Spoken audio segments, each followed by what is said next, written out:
Arkadaşlar merhabalar, hoş geldiniz. Yeni bir video başlığıyla birlikteyiz. O kişi sizi en son gördüğünde neler düşündü? Veya neler hissetti? Sizi gördüğünde içinde ne tür yankılar oluştu? Veya bunun sizin hikayenizde ne tür değişikliklere sebep olduğunu inceleyeceğiz. Bununla ilgili bir tarot okuması yapacağım bugün. Nasıl görmüş olabilir sizi? Karşılaşmış olabilirsiniz, resminize bakmış olabilir, sosyal medya üzerinden bir şekilde sizi incelemiş olabilir. Bunun için 3 tane destek grubum var. Görüyorsunuz. Birinci grup, ikinci grup ve üçüncü grup. Bunlardan gerçekten çekildiğinizi hissettiğiniz birini seçebilirsiniz. Şöyle de göstereyim. Birinci grup pembe kuvars taşı. İkinci grup beyaz kuvars taşı. Ve üçüncü grupta yeşim taşı. Tabii şunu hatırlatmak istiyorum. Kaderinizin efendisi sizsiniz. Yani burada gördüğünüz ve duyduğunuz hiçbir şeyi kabul etmek zorunda değilsiniz. İzlediğiniz bölüm size uymadıysa hiçbir şekilde ne yapabilirsiniz? Onu çöpe atabilirsiniz. Başka bir bölümü izleyebilirsiniz ve yine size uyan kısmını alabilirsiniz. Şimdilik bu kadar söyleyeceklerim. Kendi bölümünüzde görüşüyor olacağız, tekrar yorumunuzu yapıyor olacağım. Grup dakikalarınızı da aşağıya yorumlar kısmına ekleyeceğim. Açılımda görüşürüz. Birinci grup, tekrardan merhabalar. Hemen bakıyoruz o kişi seni en son gördüğünde seninle ilgili neler düşündü, neler hissetti ve bu durum onun hayatına nasıl yankılandı, nasıl etkiler yarattı göreceğiz.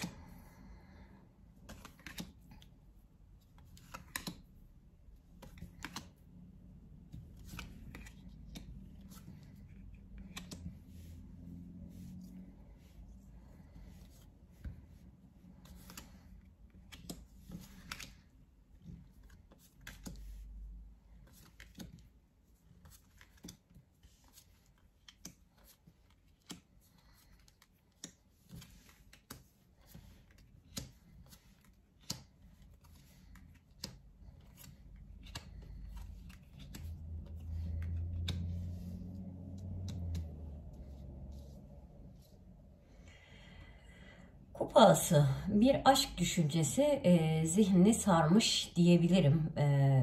Ruh eşi olduğunuzu düşünmek.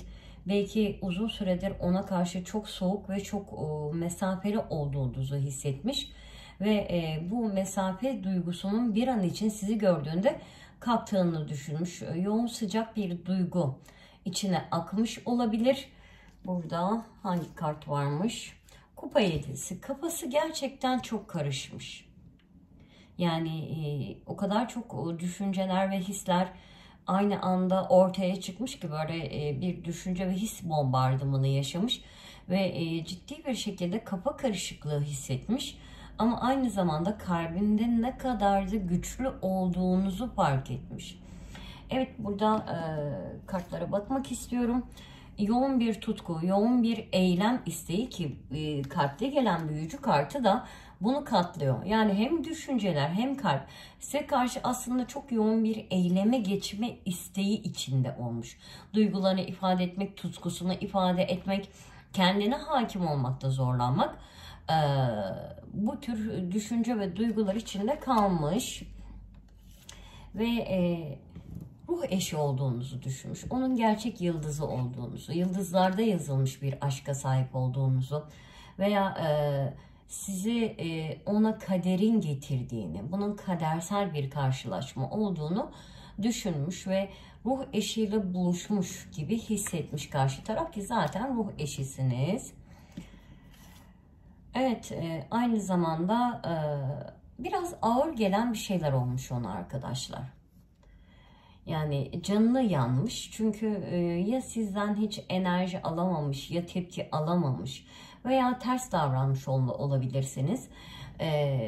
İşte zaten ulaşamıyorsa, belki sadece bir resminize bakıyorsa bu durum onu çok gücendirmiş olabilir, üzmüş olabilir. Aynı zamanda kalpte de çok yoğun bir acı hissetmiş olabilir. Yahut da bir diğer olasılıkta Yani bu ruh eşi sürecinizde sizin ne kadar fazla yük yüklediğini, üzerinize ne kadar fazla yük bıraktığını ve ne kadar çok canınızı yaktığını da düşünmüş olabilir karşı taraf. Ve bu acıyı hissetmiş olabilir. Yoğun bir vicdan azabı görüyorum. Bakın. Muhtemelen az önce dediğimi düşündü ve hissetti. Yani üzerinize çok fazla yük bıraktığını, işte sorumluluk yüklediğini ve canınızı çok yaktığını, sizi işte sırtınızdan bıçakladığını çok fazla düşünmüş ve hissetmiş olabilir. Ve yoğun bir suçluluk ve vicdan azabı yine duymuş olabilir. Ve kalbinde de bir sahiplenme. Burada tılsım kralı var. Bunu görüyorum. Yani hani bütün bunlardan sonra gerçekten kalben bir şeyler vermem gereken kişinin o olduğunu hissediyorum. Yani sevgimi ve sorumluluklarımı hak eden kişinin o olduğunu düşünüyorum ve hissediyorum demiş. Burada İmparatoriçe kartı geldi ve burada da Kupa Şövalyesi kartı geldi. Ona göre bir imparatoriçesiniz, bir imparator da olabilirsiniz. Kadın veya erkeğe göre değişir durum. Ve imparatoriçe olan bu kişiye karşı bu insanın çok romantik duyguları var veya duyguların tekrar canlandığını, ortaya çıktığını hissetmiş olabilir. İşte sizinle karşılaştıktan sonra, resminize baktıktan sonra, seninle ilgili herhangi bir şeyi gördükten sonra işte o romantik duyguların tekrar canlandığını, yüceldiğini hissetmiş olabilir.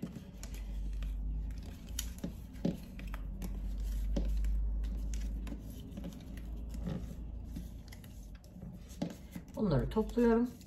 Bu durumun onun hayatında ne tür yankılar uyandırdığına bakacağız. Evet, eyleminde çok bir şey göstermemiş olsa da size karşı belki çok minicik bir eylem gelmiş olabilir. Karşı taraftan çok küçücük hareketler gelmiş olabilir. Ama burada aşıklar kartı var. Yani kendi içinde çok yoğun bir aşk duygusu yücelmiş olabilir, yükselmiş olabilir. Bunun yanında bir seçim yapmış olabilir. Seçimi onu seven kadına doğru veya onu seven erkeğe doğru bu kişinin. Kendi içinde bir seçim yapmış ve beni seven, şimdiye kadar beni sevmiş olan kişiyi seçiyorum demiş.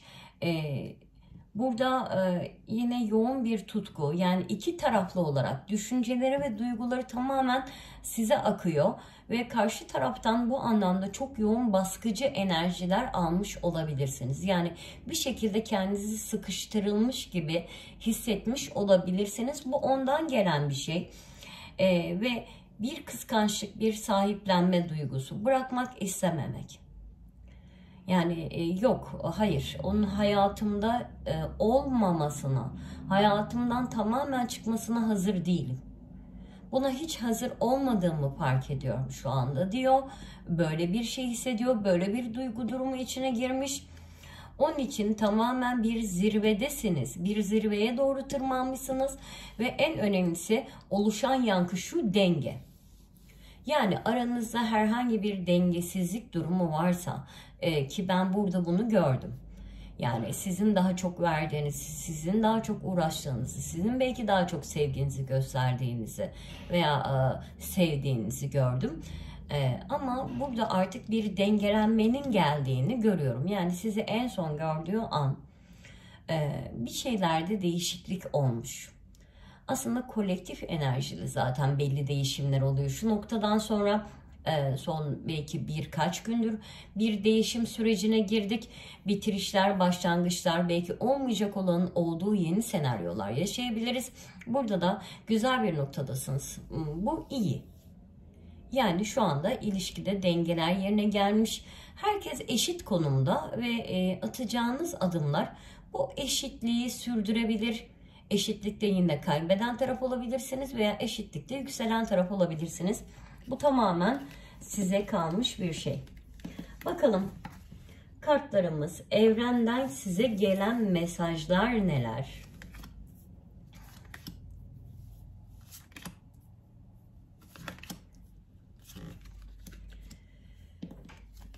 Arkadaşlar şimdi ilk gelen kart şu: güven. Bu durum diyor senin inanmanı gerektiriyor, senin güvenmeni gerektiriyor.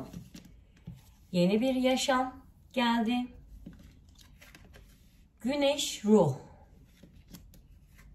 Toprak elementi kararlılık. Samanyolu perspektif. Yağmur arınma. Bence bütün bu kartların topluca size söylemeye çalıştığı şey şu. Öncelikle inancınızı kaybetmişsiniz ve ruhunuzu kaybetmişsiniz. Yani bu aşka olan inanç, bu aşkta bir başarı olacağına dair inanç ve o ateşli ruh kaybolmuş. Kararlılığınızı kaybetmişsiniz. Ve diyor ki en önemli olan unsur senin inancın, senin güvenmen. Ve yeni bir başlangıç olacağına inanman. Yeni bir dönemdesin. Yeni bir dönem başlıyor. Yeni bir başlangıç başlıyor. Ve bu noktada o içindeki ruhu açığa çıkarman. Çok kararlı olman lazım. Hem ateşli bir ruh, bir inanç ama ayakların da yere sağlamca basmalı. Toprak elementi nedir? Ayaklarımızın yere sağlamca bastığı, bizi kimsenin deviremeyeceği, ayaklarınızı kuma gömdüğünüzü düşünün. Güçlü duruyorsunuz. İnançlısınız. Somut olarak bu şeye sahip olduğunuza inanıyorsunuz. Bu konuda kararlılığınız da var. Aynı zamanda ateşli bir ruha sahipsiniz. Yani içinizdeki ateş diyor ki ben istersem olur. Ve perspektifini artık değiştirmen lazım. Olaya farklı açılardan bakman lazım diyor. Yani muhtemelen şimdiye kadar tek bir bakış açısıyla bu konuya baktınız. Ama yukarıdan, aşağıdan, sağdan, soldan ve üstten. Her yönden bakın. Onun açısından bakın, kendi açınızdan bakın. Tamamen olayın dışına çıkın bakın. Size bakın, ona bakın. Yani her şeyi her açıdan incelemeye çalışın. Ve muhtemelen burada tarafsız bir bakış açısı çok yardımcı olacaktır. Tarafsız baktığımızda yani siz şimdi siz olmaktan çıkıp sen olmaktan çıkıp dışarı çık. Kapıyı aç ve camdan bu ilişkiyi izle. İçeriye bak. Kendini incele, onu incele ve doğru ne yanlış ne bu bakış açısıyla çok net görebileceksin. Ve bir arınma yapman lazım. Yani bir temizleme. Bir arınma. Çeşitli temizleme, arınma ritüelleri var. Yine benim kanalımda da var. Kanalın toplu kısmında aşk hayatındaki negatif enerjileri temizlemekle ilgili bir paylaşımda bulunmuştum. Onu da deneyebilirsin. Çok katkısını bulabilirsin. Evet, yeni bir başlangıç noktasındasın. Kendin için, bu aşkı yaşamak istiyorsan ikiniz için yeni bir başlangıç noktasındasın. İnanman, o ateşi ruhunu ortaya çıkarman, aynı zamanda kararlı olman gerekiyor. Bunun yanında yeni bir bakış açısı edinmelisin. Çünkü daha önceki bakış açın seni mutsuz etti. Ve bir arınmadan geçmen gerekiyor diyor evren. Sizin okumanız, tarot okumanız böyleydi. Videomu beğendiğiniz ve abone olduğunuz için teşekkür ederim. Sevgilerimi iletiyorum. Hoşçakalın. İkinci grup tekrardan merhabalar. Yani beyaz kuvars taşını seçmiş olanlar. Hemen bakacağız. Seni en son gördüğünde belki karşılaştınız. Belki resmine baktı. Belki resmine bakmaya çalıştı ama bakamadı. Seninle ilgili neler düşündü, neler hissetti ve bu durum onun hayatında nasıl yankılandı?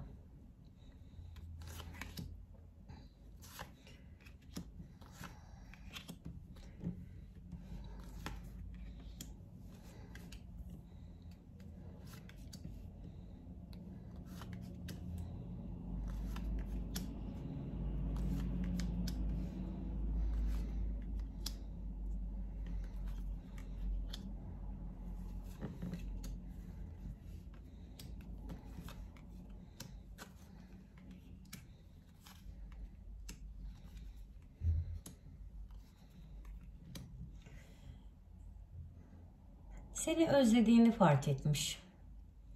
Sıcaklığını, dostluğunu, belki konuşmanı. Ve kalbinde asılan kadın olarak geldin. Yani artık egolarının ortaya çıktığını, bir şeylerin seni bağlandığını, soğuk olduğunu ve bağışlayamayacağını hissetmiş. Onu affedemeyeceğini, yaptığı şeylerle ilgili artık aranıza affetmezliğin, bağışlamazlığın, kızgınlığın girdiğini hissetmiş.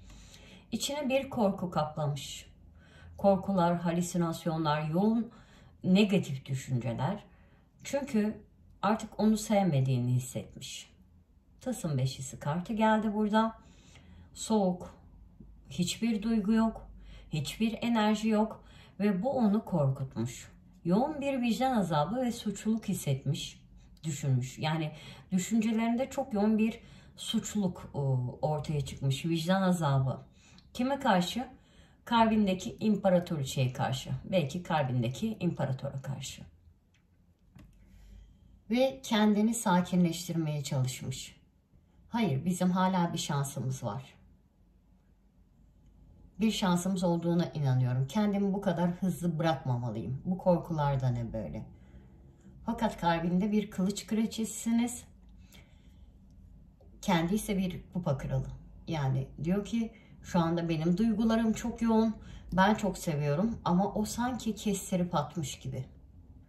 Sanki bana çok soğuk. Sanki benden vazgeçmiş. Artık onun limitini doldurmuşum. Bu ilişkideki limitimi doldurmuşum. Ve senin artık umursamaz olduğunu düşünüyor. Artık riskler alacağını düşünüyor. Geçmişte alamadığın riskleri alacağını düşünüyor. Gerekirse kendini bir uçurumdan atacağını ama onu bağışlamayacağını düşünmüş. Ve kalbinde bir mahkeme, bir uyanış meydana gelmiş. Bir mahkeme kurulmuş, kendini yargılamış. Seni bu noktaya getirdiği için kendini yargılamış. Ve ona karşı gönülsüz duruşun, ona hiç enerjinin gitmemesi, sevgini hissetmemesi şu anda düşüncelerinde kötü şeyler ortaya çıkarmış. Kılıç beşisi başkalarının olduğunu, aranızı bozan başka insanlar olduğunu, dedikoduların sizi etkilediğini, ondan uzaklaşmanıza sebep olduğunu düşünmüş. Çevrenizdeki insanları suçlamış. Kendini evet suçluyor ama son noktada bir şekilde yine kendini haklı çıkarıp çevrenizdeki insanları suçlamaya başlıyor. Veya bizim bu noktaya gelmemize sebep olan diğer insanlardı diye düşünmüş. Peki bütün bu durum onun hayatına nasıl yankılanmış? Eskisi gibi olmanızı istemiş. Yani onu nasıl sevdiyseniz, ona nasıl değer verdiyseniz eskisi gibi olmanızı istemiş. Fakat bunun için artık çok geç olduğunu farkında olarak. Artık çok geç, farkındayım ama eskisi gibi olmak istiyorum. Kaderde yeni bir dönem başladı ve bu dönem kafamı çok karıştırıyor demiş. Evet, kaderde yeni bir dönem var arkadaşlar, bunu söyleyebilirim. Kader çarkı şimdi belli bir rotada döner ve çok yavaş döner ve o an biz kendimizi çok şanssız hissederiz, çok mutsuz hissederiz, hayatın bize haksızlık yaptığını düşünürüz. Fakat kader çarkı her şeyin bir zamanı olduğunu söyler ve artık ters yöne dönmeye başlamış sizin için. Kafası çok karışık, sizin kafanızın çok karışık olduğunu düşünmüş böyle bir durum içinde ve şunun da farkında şimdiye kadar. Şimdiye kadar ilişkideki bütün yükleri taşıyan, bu yüzden çok aşırı yorulan bir insan olduğunuzun farkında. Belki daha önce fark etmedi ve belki o yüklerin birazını almaya gönüllü olmuş. Sizi tekrar görmeyi çok istiyor. Şu anda hayatında böyle bir enerji var ve sizi seçmiş. Aşıklar kartı. Kupa altılısı aşıklar. İkisi de 6 sayısıyla anlatılır. 6 sayısı aynı zamanda bizim tutkularımızı da anlatır ve burada 2-6 sana karşı çok tutkulu ve seni seçiyor diyor. Seçim gördüğü kişiye karşı. Ve burada sadece size niyetlenerek okuduğumuz için bu hikaye tamamen size ait. Bunu söyleyebilirim. Hemen toplayalım. Bakalım evrenin size mesajını, bütün bu olanlarla ilgili, bütün bu yaşananlarla ilgili size mesajını.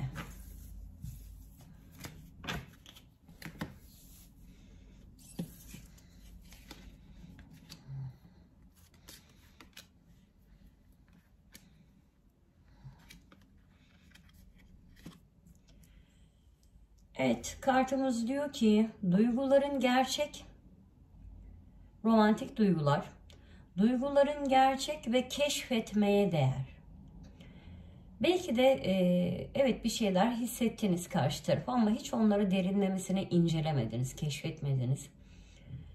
Veya artık karşı taraf bu duyguların gerçek olduğuyla yüzleşti ve bunları keşfetmeye başlamış olabilir. Yuvarlak ve yuvarlak. Az önce de çizmiştim zaten. Evet, şimdiye kadar böyle döndü bu hikaye, artık böyle dönüyor. Ve birbirinizin içine yuvarlanıyorsunuz. İç içe geçmiş iki enerjisiniz. Akrep kartı transformasyonla geldi. Biliyorsunuz, dönüşüm. İlişkide artık bütün kartlar aslında bunu söylüyor. İlişkide bir dönüşüm oluyor. Belki de öldü, belki de bitti yüreğinizde. Böyle hissediyorsunuz, böyle düşünüyorsunuz. Fakat bir şey bitti sadece. Ama biten şeyin yerine yeni bir şey başlıyor. Yeni bir şey doğuyor ve görüyorum. Yay burcu görüyorum. Bu da Yay burcu ayında, yani Yay burcuna girdiğimiz zaman, Akrep'ten Yay burcuna geçtiğimiz zaman artık karşı tarafın sizi görmeye başlayacağını söylüyor. Sende bir şeyler öldü, sende bir şeyler bitti. Artık o seni görmeye başlıyor. Bakın şurası çok enteresan. Nehir ve taş insanlar geldi burada. Uyanış, nehir hareket ve taş insanlar uyanış. Ben bu taş insanları o kişi olarak yorumladım. Yani taş gibiydi muhtemelen şimdiye kadar. Tepkisiz, yerinden kıpırdamayan, işte tepkisini almanın çok zor olduğu, duygusunu hissetmenin çok zor olduğu, düşüncelerini anlamanın çok zor olduğu bir insan. Fakat diyor ki nehir akar, taşı bile yontar. Ve siz bir nehir olarak akmışsınız. Hareket başlamış. Hep vardı. Ama belki o kadar uzun süre aktınız ki artık bu taşlar hiçbir şey olmayacak. Böyle taş olarak kalacak dediniz. Fakat bu taş insan uyanıyor. Artık onun uyanış zamanı gelmiş. Onda bir hareket oluşmaya başlamış. Yorum bu kadardı. Videomu beğendiğiniz ve abone olduğunuz için teşekkür ederim. Hepinize sevgilerimi iletiyorum. Kendinize iyi bakın. Hoşça kalın. Tekrardan merhabalar. 3. grup, yani yeşim taşını seçmiş olan arkadaşlarım. Hemen geçiyoruz yoruma. Bakalım aklındaki kişi seni en son gördüğünde ne düşündü, ne hissetti? Bu durum onun hayatında nasıl yankılandı?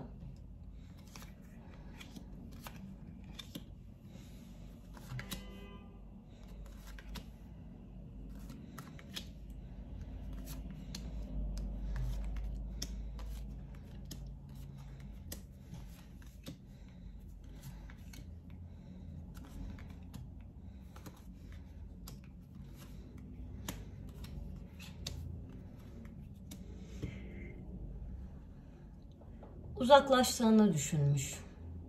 Her şeyi alıp gittiğini, ona hiçbir şey bırakmadığını ve yeni bir kıyıya doğru yol almaya başladığını düşünmüş. Bu onun kalbinde bir karmaşaya sebep olmuş. Ne hissedeceğini, ne düşüneceğini bilemediği, kalbinde tam olarak isim veremediği ama böyle tuhaf bir baskı olduğunu hissetmiş, isimlendiremediği tuhaf bir baskı olduğunu hissetmiş ve bir karar verme aşamasına geçmiş. Kılıç kralı, benim kaderim o. Kart diyor ki benim kaderim o ve kılıç kralı olarak düşüncelerinde diyor ki evet, doğru. Ben çok mantıklı düşündüğümde de bu insanı doğru kişi olarak görüyorum demiş. Yanı başımda duran bir fırsattı. Ama kıymetini bilemedim. Taşkınlık yaptım. Somurttum. İlgilenmedim. Oysa onu dilemiştim. İstemiştim. Ama dönüp bakmadım bile. Ve şimdi çok yoğun bir suçluluk hissediyorum. Çok yoğun vicdan azabı hissediyorum. Onun üzerine ne kadar geldiğimin farkına varamadım. her şeyi ne kadar fazla taşıdığını anlayamadım. Onu göremedim. Anlayamadım. Değerini bilemedim. Düşüncelerinde size karşı çok yoğun bir artış ve sizi gördükten sonra çok fazla sizi düşünmeye başlamış ve güzel bir şekilde düşünmeye başlamış ve kalbi risk almak istemiş. Delice bir şeyler yapmak istemiş. Çılgınca, normalde yapmayacağı şeyler yapmak istemiş. Burada büyücü kartı geldi ve artık bir şeyler yapmalıyım. Artık irademi ortaya koymalıyım. Ve onunla yeni bir şans yakalamalıyım. Çünkü kaybettiğimi hissediyorum. Kaybettiğimi düşünüyorum. Çok fazla bir kararlılık hali, bir şeyleri düzeltme isteği ve o şansı tekrar yakalamak. Kalp senin büyük bir şans olduğunu biliyor. Hayatına çıkmış büyük bir fırsat olduğunu biliyor. Ve bunu geri kazanmak için çabalamayı düşünmüş. Ne kadar güçlü olduğunu fark etmiş. Yani bütün bu süreç içinde belki de sen çok ezildin. Belki de sen çok sessiz kaldın. Belki de pek çok şeyi susarak halletmeye çalıştın. İtirazlarında bile nezaketini korudun. Burada bu ilişkide, bu aşkta aslında güçsüz olan değil, güçlü olan tarafın sen olduğunu fark etmiş. Yani bunca şeyi yaparken zayıf olduğun için, çaresiz olduğun için değil, çok güçlü olduğun için bunun üstesinden gelebildin. Ve o bunu anlamış ve kalbinde tekrar pek çok güzel niyet ve istek oluşmuş sana dair. Bu onun hayatında nasıl yankılanmış diyelim.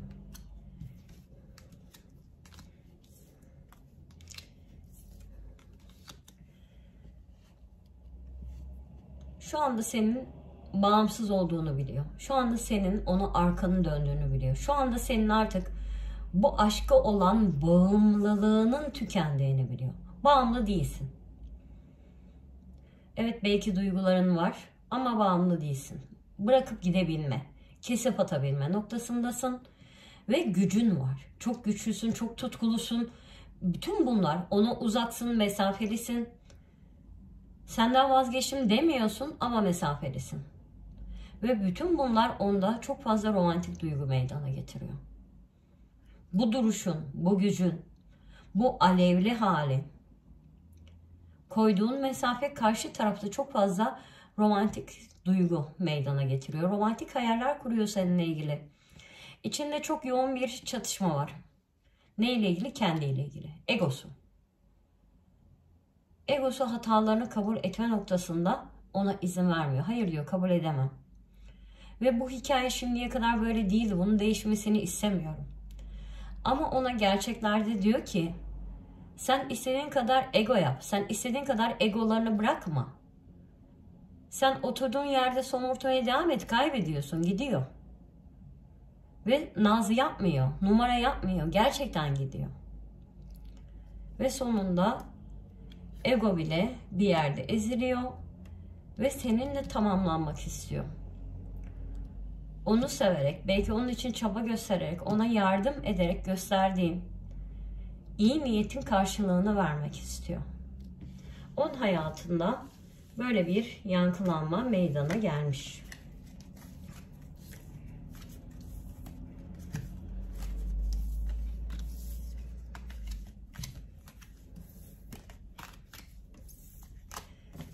Bakalım evrenin size mesajları ne?